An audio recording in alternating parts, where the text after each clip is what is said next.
I'll show you some more. Oh, he's coming again. Always, every discussion he has, there's another one here. Yeah.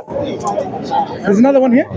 Yeah. So be aware of those people who are not interested in conveying each people trying to explain their own belief system, but rather they're interested in disrupting and interfering with the discussion. And that's not good. I agree. Yeah. So, I mean, as I said, if we're having a discussion, I'm giving you some examples. Reflect.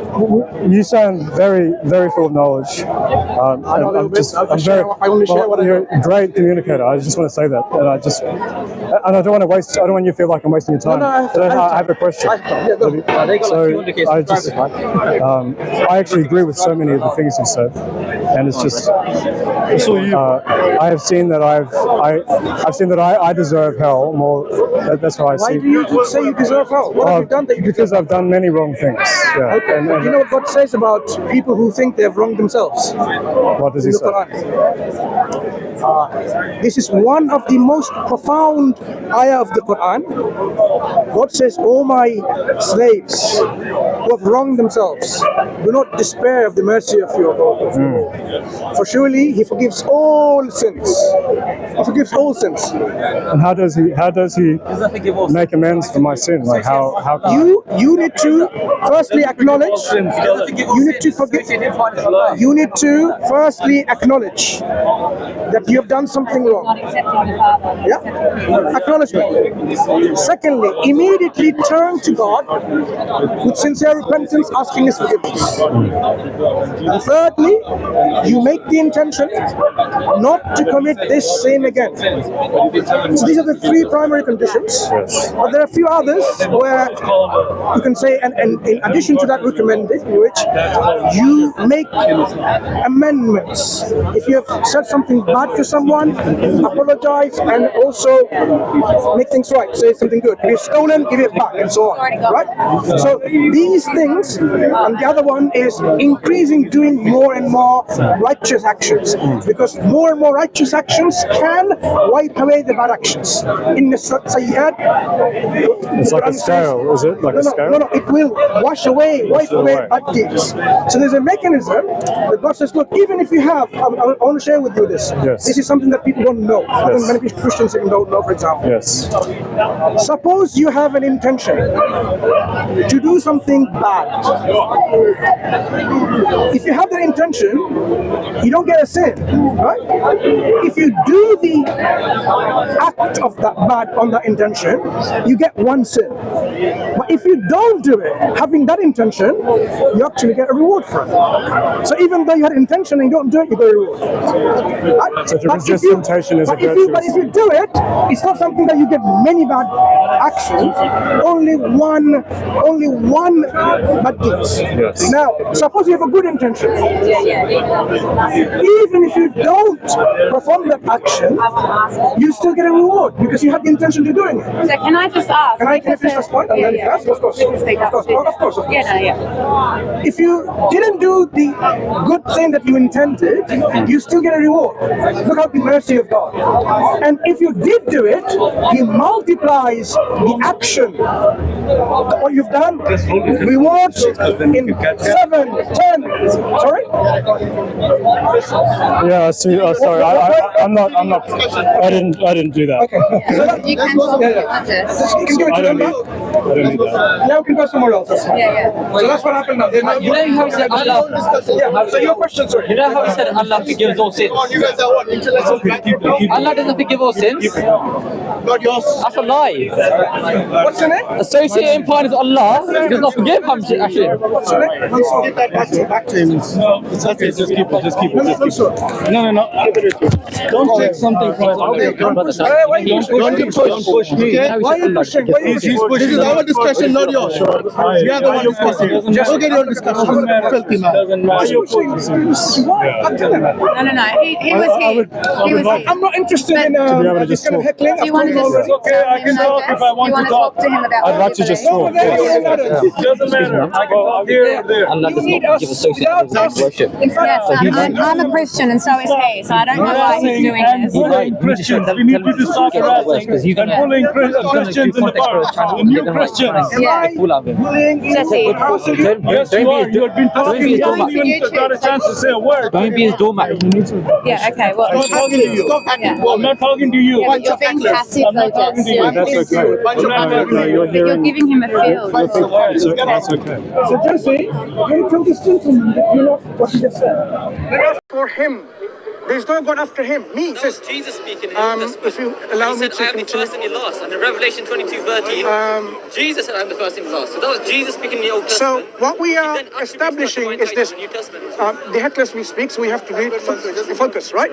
So we'll come back to the statement that you want to share with. So before me there was no God form, right? Someone is saying me and I alone am God and there's none else. Imagine now we are in a crowd like this. We are a group of people, not one human. How many humans? Quite a few humans. And if I said I am the only medical doctor here, can there be anyone else in this group? No. Exactly. Because I have excluded everyone else. Right. In the Trinity, it's not just I only, whoever's speaking. The speaker, when he speaks, he's not speaking on behalf of the other two. He's excluding the other two. Even if it was a Trinity for the sake of argument. One of this speaker is saying, I alone am God, there's none else.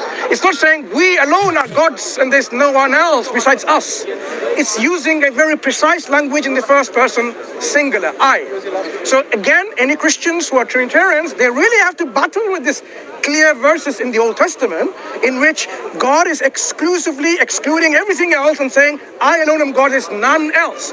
Now, imagine now if this was the Father, it would exclude the Son and the Holy Spirit. But what if, as this gentleman, if that is the case, if that is the case, There is no God. if that, Jesus one at a says time, in Revelation 22:13, if that he is is first and the last. case, Jesse, Jesus being one person, a hypostasis or a persona in the Trinity is excluding every other two not to be God. He's saying, I alone am God and there's none else. Do you understand the point? The same Because, way how the Father can you tell him to not interrupt? confirmed the deity of the Son. No. The same way. We will. Yeah? So Jesse, as you, brother, so Jesse, as we now realize, we have given you clear verses where the ambiguity is not there identifying who God is and how many God is there, okay? So when Christ identifies himself to be the one sent by the only one true God, I would like to really hear, Jesse, your response in terms of why do you then associate partners to this one true God? I see. Well, As we discussed earlier about partnership. yeah. Well, you have provided a lot of verses. I would like to go to that verse. Yeah. I would like to go to one verse. Yeah, go ahead. And Go we ahead. can talk about it. Yeah, go ahead. Thank you. Is this the one? This is in Old Testament, and Jesus said the same person. Oh, excellent. Well, would you mind going to the part in John? John 8:58. That'd be really helpful. I'm sorry, that's fine. I'm sorry, I don't have it. Mansur, do you only talk to tourists? But you know how I talk to people who are sincere, not comedians and hecklers. You know how he said They're there is only no tourists, God right? but me. Young people. Right? Yes. I talk to people who are in their 90s too, Read the verse. It says, right? "The first and the One foot in the grave. and there is no God. Yeah, subscribe to Dawa Wise, where you will find videos where me, Mansur, talking to people who are over 90s, 90, almost on their grave. And we are all going there. We will all die one day. Not in the park. He's In the park. in his humanity. Of course, we don't talk to people who are insincere, toxic comedians and hecklers. People who know how to discuss all this stuff. Not the tourists. But They you just come here for in John pleasure. 17 verse They get trapped by you. the Son is just affirming the deity of the Father. The same way in the book of Hebrews, the Father confirms the deity of the Son. Right? He says, I believe the Son. That's what happened in John 17 verse 3. The Son of God. Brother, it's okay. Take him to the side. You don't want to go. Then don't talk to him then. This section here. Hecklers, don't give them the oxygen to continue with their heckling. So, Yeah, go ahead. so you actually quoted parts of John to me, and this is from John too. I can give you more, John, but let's hear it. This is also from John. It's Jesus who said, very truly I tell you, before Abraham was born, I am. Sure. Hold on to this, because we need to go back to it. How can that be true? What is He's Jesus? merely a prophet. And What is he claiming? I am, because first of all, that's a reference, I believe, to the name that God used to Moses in Exodus. That's right. So I am who I am. Amen. You know? Oh, sorry, I'm not trying to do anything like that. It's okay. He is as well. So I believe that's one reference. No, what is he claiming again? Saying I am, by saying I am, that in itself is a reference to calling himself the same God. He's invoking the name that God gave to Moses. Where is this passage then? This is John 8:58. And the Jews knew this, and that's why immediately following this, they attempt to kill him because they believe he is blaspheming. So John 8:58. 8:58. That's where that specific verse is, and then the context you'll read. Now I know the context, but I want to show you something that the church fathers or your church priests, they don't tell you. So this is something going to be a good information for you to go and reflect on it. Well, I would like to hear what you have. Yeah. So I want to bring it up in the interlinear. Okay? So John 8:58 in the interlinear meaning, we go back to the original manuscript text on that and see what it says here. So I will show you here. He says what? Prin Abraham Janaste ego Amy. Prin Abraham Janaste or Genomai ego Amy. Before Abraham, I was, right? I am. I am, whatever, right? Sure. Ego Amy. Whatever. Okay, sorry. Ego Amy, right? Ego Amy. In the text, we need to identify whether Ego Amy is the name of God. That's true. One second. I'm listening. Sorry. Do the Greek Christians, listen carefully, do the Christians, Greek-speaking Christians, call God Ego Amy? The answer I can tell you, which you don't need to look further, but do look further. They don't. Because ego eimi simply means I am. Even a blind person in the New Testament says ego eimi, right? Ego eimi is just like a construct in which you say I am, I was, I will be, right? Okay. Now suppose that is not so convincing to you, which should be enough convincing, but it's not a name of God. Context. Because context. I was just about to give you the context. Let the hecklers keep quiet. So, when we say ego eimi, suppose this ego eimi was referring to the text in the Hebrew, which is Yahya Asher Yahya, or however you want to pronounce this, Yahya Asher Yahya, or Yahweh Asher Yahweh. Who knows what the pronunciation is? Yeah. Because you don't know the actual words, how to pronounce the name of God, right? Okay. Excuse me. Let's do something very simple. Let's put the original word back to its right place. Because the word Abraham or Abram is a name of a person, right? Your name is Jesse. When you go to Italy, do they call you Tunkaunka? Would they call you Tunkaunka or they will call you Jesse? I'm not sure what they would call me. Right, they will call you Jesse. When you go to China, will they call you Shangyang? I suppose. No, they will call you Jesse. Personal names, they will keep it. Excuse me. Pollens. Sorry. 1 second. Let me get some water. Personal names, we want to keep the names as it is. Like Abraham, the name of Abraham is kept exactly Abraham, even in the Greek text, even though it's a Hebrew word.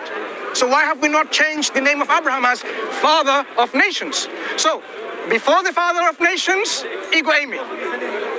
We haven't done that. The New Testament authors have not done it. I agree with Mansur. Now, we're going to put the name of God back to itself. Yahweh. Okay? So let's see what this claim is all about then. Before Abraham was Yahweh. Hear me out 3 times. Before Abraham was Yahweh. Before Abraham was Yahweh. Before Abraham was Yahweh. If I were Jesus and I was saying that to you, before Abraham was Yahweh, what am I claiming? Well, you're claiming that God came before Abraham. Am I claiming anything about myself? If that is the correct way to understand the language, then that's right. Yeah, because that's exactly what it is. Here is the interlinear. Look here. So 1 second, I have not finished yet. I'll give you the chance. Okay. Look, before Abraham Yes. was, sorry. Sorry. That's okay. I am, right? Look, Yes. here's the Greek. Prin, Yes. excuse me, Abraham, you want to stay? Ego? Amy. And what? So, Excuse me. oh, you're not finished. Give me time. I should have worn a mask. Okay, it's okay. It's patience is okay. Excuse me, though, for those who are hearing my cough. Now, so what we are saying, what we are saying, Jesse, I'll speak slightly in a lower tone, so that I'm going to cough. Here, what has happened in the New Testament evangelism is they're trying to kill two birds with one stone when it's totally inappropriate. Because here, there is no two I ams. If Jesus said, before Abraham was, I am, then I am Yahweh. Makes sense. But it's not like this. So instead we find it's totally inappropriately mistranslated or misinterpreted to say he's claiming to be God. Because now if we put the sentence back with his original words as implied, it makes no claim about Jesus being God. Okay? That's from the language. Now, from the context, why did he say that? Because he was doing things, the Jewish people of that time, they weren't quite happy with what he's doing. He says, look, my father Abraham saw my day, and he rejoiced to see my day. He saw and that's when they said, you're not even 50 years old. How can you say you met Abraham? I'm paraphrasing, remember. We can go back to the text, no problem, unless you know it already. Only then he said, before Abraham was, I am. Right. So here, Jesus is answering their question about what? How is he contemporary of Abraham when he's not even 50 years old? Nothing to do about his claiming to be God. He's here saying, even before Abraham, I was there. I am there. Whatever you want to do. Meaning, he's not only contemporary, he's even before that. Now, this can only prove his pre-existence, right? Pre-existence is not synonymous to being God, because we have many other people who have pre-existence. To give you an example, another individual who is also contemporary to Abraham. Now that would be interesting, isn't it? And Abraham gave 1/10 of wealth and so on. We're talking about Melchizedek? Melchizedek. He's described as what? He's the high priest. No. In terms of pre-existence, he's described as what? He has no beginning of days, no end of days, no father, no mother, no genealogy, but he lives continuously, like forever. He has no beginning of days, my friend. So Jesus' claim is he existed before Abraham. This individual exists even before Abraham and anyone else, because he has no beginning. There's even a higher claim. So I want to ask you, Jesse, does that make Melchizedek in any way, shape, or form divine? Melchizedek is very, very unusual to me. I don't understand how. Whoever that is, does that make Melchizedek divine? Well, no. Excellent, thank you. Are you saying that a man can have no beginning? No, what I'm saying is, I am just giving you a response to these supporting verses people bring in Christianity in support of deity of Christ. So my response was, we find individuals who has a more of a higher claim than Jesus, and yet, according to your admission, it doesn't make them divine. So. Can he speak? He will speak. I want to make my claim, my statement clear. Pre-existence of anyone, according to the biblical text, doesn't make someone divine, according to your own admission. So even if Jesus was pre-existing, even it doesn't say that, it only says he was before Abraham. It doesn't say he was before Adam or anyone like that. Clarify, I don't believe that. I don't believe that a man can have no beginning. So who is Melchizedek? Who was contemporary? Melchizedek is mysterious in the sense that that might not necessarily mean that Melchizedek is a man with no beginning.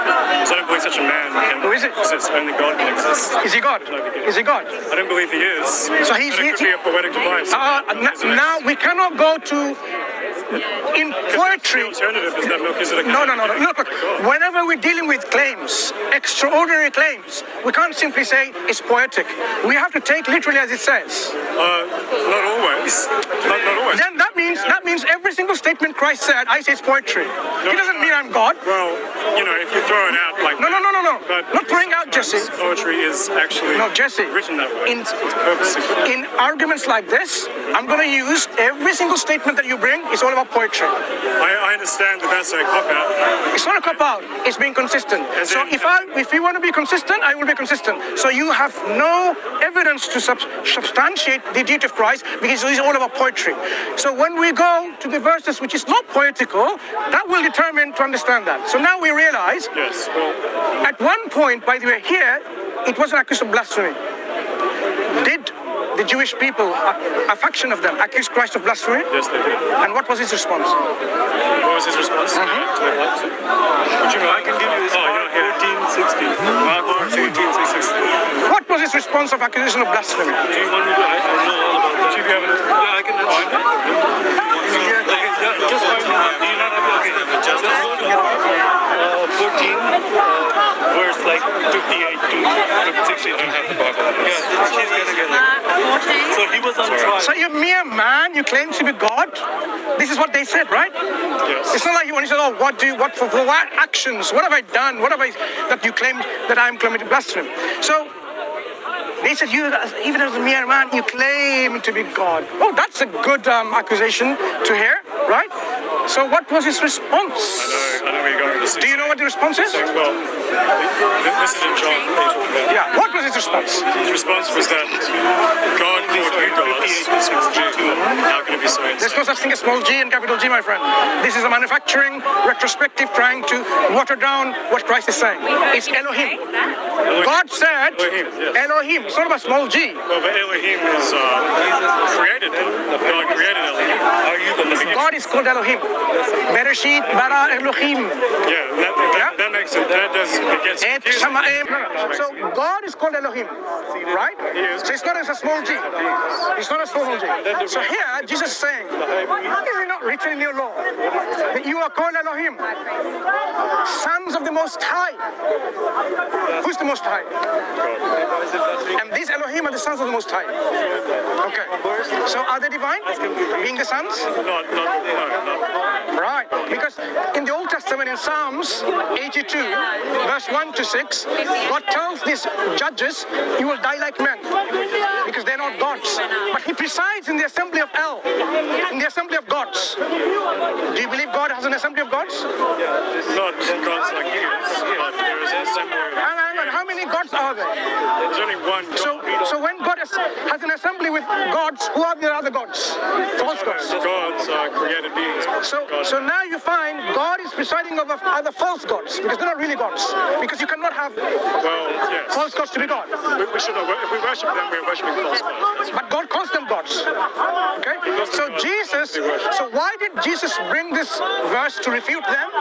Because even if he said and claimed himself to be Elohim, God, it would not be a blasphemy. Because God calls people gods.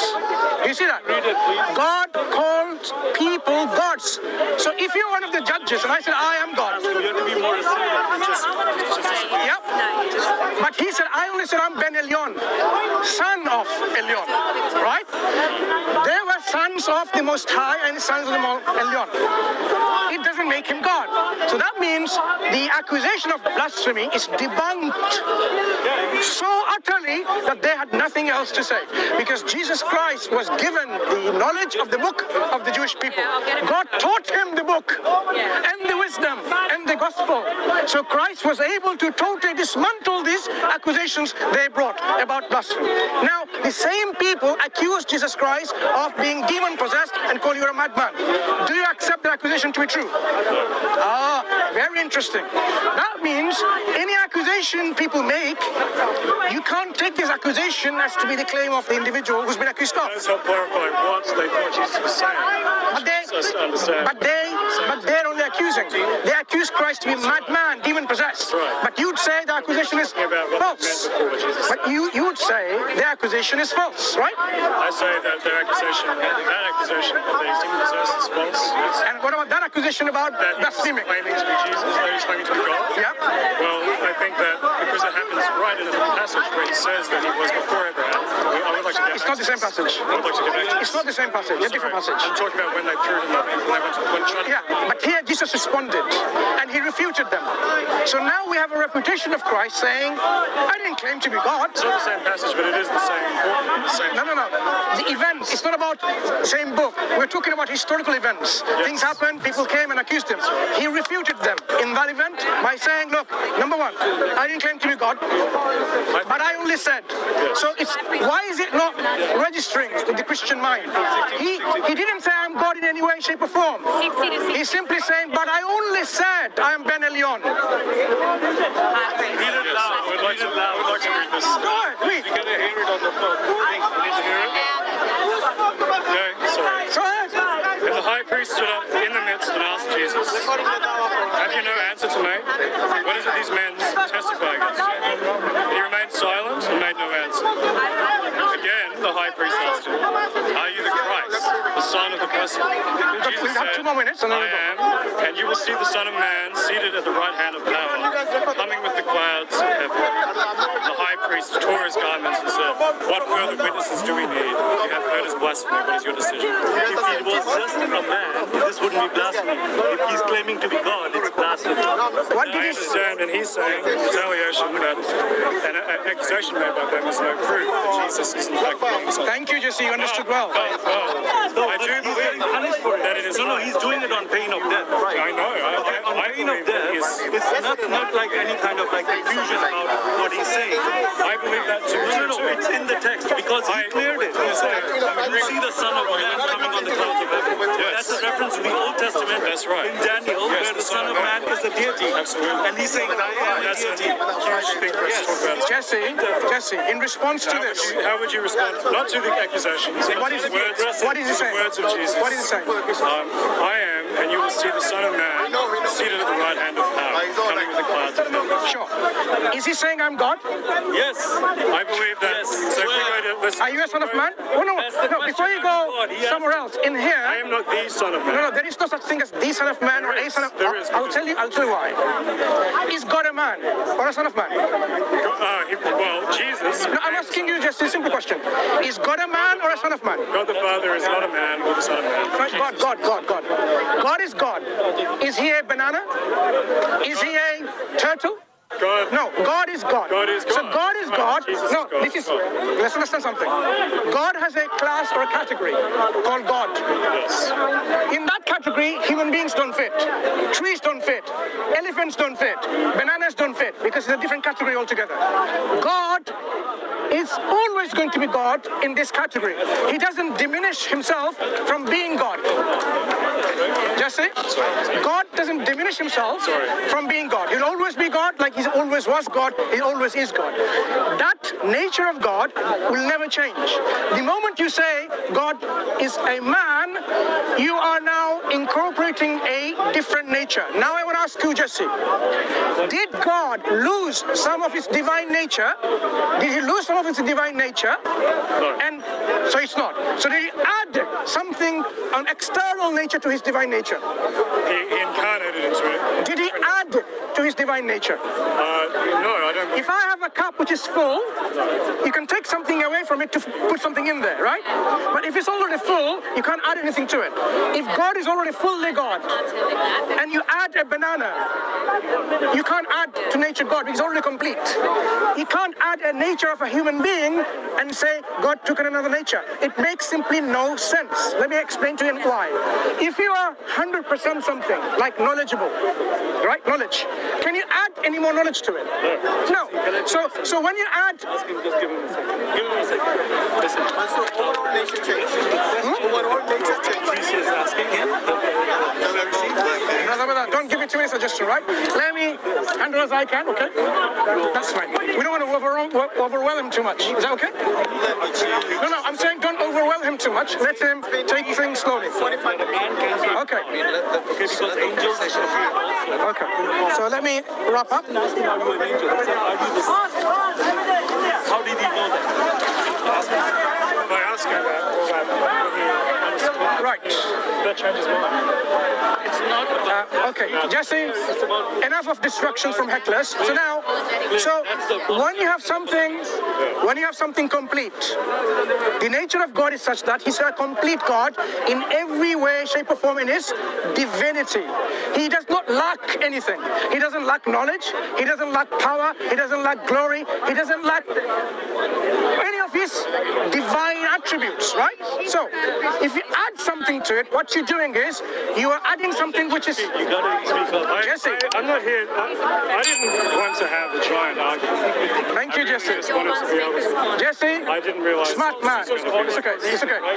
He's handling this very well. I The hecklers. understand. So do you? I'm not one of you. I'm not an apologist. So do you follow so far? If you are 100% divine, you can't add anything to the divinity. All you are going to add are going to add imperfections, deficiencies, weaknesses. Because God is the only perfect being. The only being which is absolutely perfect. Other than God, everything else is His creation. Are you listening? Everything else other than God is His creation. And creation is always limited, dependent, finite, meaning they are deficient, imperfect. So if you add anything to God which is perfect, you are adding imperfection. So the incarnation is actually polluting God, corrupting God of His perfection. That's why the idea of incarnation to a sound intellect doesn't make any sense. As I said earlier, it is. Sound intellect, not mystery. It's obviously clear. This is a fence, right? Somebody says this is God. You and I are not going to say. You're screaming at him. You and I are not going to say it's a mystery. You don't know how this fence is God. You will say, look, this fence cannot be God. Because God. My last point. God needs to be, for His divinity, possessor of some necessary attributes. One of the necessary attributes for a necessary being is called self-sufficiency or independence, being independent and self-sufficient. Now, do you consider, because it's my last, right? Oh, you're gonna run. Do you consider? You're not gonna listen. Do you consider, Jesse, Jesus Christ possesses self-sufficiency or aseity being a say, self-sufficiency and being independent? Because if you say yes, if you affirm, we can then examine. If you say no, then He cannot be God. So from the outset, does He possess self-sufficiency? And what I mean by this is, let me explain before you say so. Okay, maybe too preemptive. Someone who is self-sufficient doesn't need anyone else for their own existence. For example, for their own life. For example, if I were self-sufficient, what it means is I don't need God to even to exist. Do you understand? If I were self-sufficient, I don't need even God to exist because I am independent of God for my own existence. That's what it means, self-sufficient. I don't need anyone else besides me. Self-sufficient, sufficient by self. So if Jesus was self-sufficient, He does not need the Father to exist. He doesn't need the Holy Spirit to exist. So let me ask you, is Jesus... The need is not what makes them exist. Is Jesus self-sufficient in such a way that He can exist without the Father existing? He's screaming at you. This is the kind of question that I think is, if I were to say yes, that would be actually an irreverent blasphemy of the fact that God does exist, the Father and the Holy Spirit and Jesus. No, they do not need the others. I didn't say need. I said they are one. No, I said. So I said. Clarify. No, just saying. No, clarify. Can Jesus exist without the Father existing? No, they're all one. Jesus doesn't exist without the Father existing. So He's dependent on the Father. Because if we, So He's dependent on the Father. He's not self-sufficient. Can the Father transform into a unicorn? No. Let me address that point. When you say, can the Father transform, meaning, can the Almighty be less than Almighty? It makes no sense. It's a contradiction. But we're talking about Jesus is identified to be God, divine, possessor of not partial divinity, Yes. full divinity. Full divinity means you have to be fully divine with the attributes of self-sufficiency. So, if He's self-sufficient, He doesn't need the Father even to exist. But you know very well, He was eternally, atemporally dependent on the Father to beget Him. Otherwise, He would not be here. Jesse, think about this. Think about it. We have to go now because it's been a while. If you want to say something in return, go and speak. But I'm going to end this discussion. I think we've given you enough. I've given you enough. If you want to make a point, go ahead. But as I said already, Run away. You run away from I don't speak to hecklers. Go ahead. No, get out of here. Jesse, What are you telling him now? What's do you have to say anything in return? Because I talked about only God is self-sufficient, Jesus is I not. think what I've gathered is that from what we've been saying, I could read this passage from Mark, or I could read a few other things from here that we were looking at before. Yeah.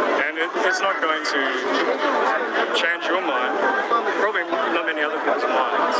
Because it doesn't make sense. Well, I don't believe that's the case. We've established that so far now, almost an hour of discussion. No, because you've been talking the whole time. But I have given you time to reflect on what I've said. No, not really. I've given you time to reflect. Because you have actually, and in fact, you are doing it now even. And what I think, Why are you now becoming something different now? I'm sorry, I don't mean to be aggressive. No, why are you now being passively aggressive? I'm not trying to be passively aggressive. Well, Have I said anything that didn't make sense? be aggressive, but I suppose Passively. I suppose, you know what, not passive. Now I'll be confrontational, I suppose. You're gonna okay, you only got 2 minutes because I'm going, as I said earlier. You can be confrontational. I believe that what you have done here, because I did want to have an open conversation. We did. But what you have done is you have in fact spoken over all of these points, and you've talked over and over and over and over, very, very. I've made my points. You've made your points. And you have made lots and lots of points. Yeah. Many of which I wish I could have said something to. But you moved so fast that I couldn't have stopped. Oh, is that the case? Why didn't you stop me? Why did you stop me? You understood. And I knew that. And realized because there was no response. If we could have been civil, then Oh, we want civil. Here are people civil all the time. No. I think the civility did pause and allow for someone to respond to points, but rather fast. Did you ever tell them? I should have. You should have. So whose problem is that? Mine or yours? That particularly, I'll own that. I should have said. Right. So don't make an accusation now. It's your problem. Next time, this is a good advice. This is an advice for you. Next time, when people are fast, tell them it's too fast for me. I agree with you. I'm sorry. Good. And I'm sorry So that I now, didn't speak up earlier. Jesse, I'm going to live with this. If you die in this state of asserting partners with God, we said already, Yes. the abode will be eternal hellfire. There will be no coming out. Yes. So you know the message of Islam is very clear. I do know that. That's And you know fine. the same for Christianity. I do not reject Christ. He is the mighty man. That if you are wrong, you too face the same. I accept Christ. we both He's one of the mighty messengers of God. I accept Christ that he worshipped God. Doesn't But sound you like you don't. accept. Muhammad was a Trinitarian. Look. If we were to go further, The moon god. you would have known even the Bible that you get the message from, you can't even rely on it. This is one of the weakest reports that you can even think about it. Do you know, for you to think about, because I have to really go, right? Yes, I know you do. Do you know the character integrity of the writers of the Gospels? Were they honest? Were they possessors of good memory? And did they lie? You have no clue. You have anonymous writers writing about it, and you take your whole life based on these anonymous writers who could be blatant liars. The reason why I'm saying this, your New Testament has 4 Gospels, but were they the only ones written? Were they?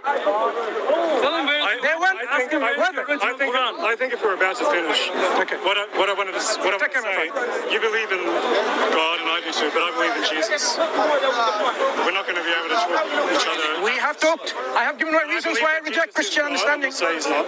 So if we walk away now, I believe that Jesus has the sufficiency to make you believe that he is. Is he self-sufficient? But you also believe that. He's not self-sufficient. You also believe that God has the sufficiency to do that. So if you go and pray, I am praying every day. pray for me. No, I mean for me. Yeah, I pray for you. Go and pray for me. I pray for you. I will go and pray for you.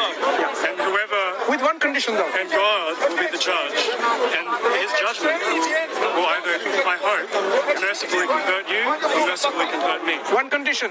You need to be sincere to be guided. I agree. And I say Okay, let's leave it there. I say the same to Oh, you. yeah, exactly. 17 times a day at least minimum we pray And I to do finish by apologizing that I didn't That's say fine. earlier. No problem. That's okay. You're a good man. I really appreciate You're a good man, and you did stand on your ground compared to the hecklers trying to take over you, thinking that you have no brain. I didn't want to debate. Just railroad him. Just keep talking over him. Yeah, you're gonna run away now. You got some questions. Who's this? Mansur, you got some questions. Next question, Mansur, answer some questions.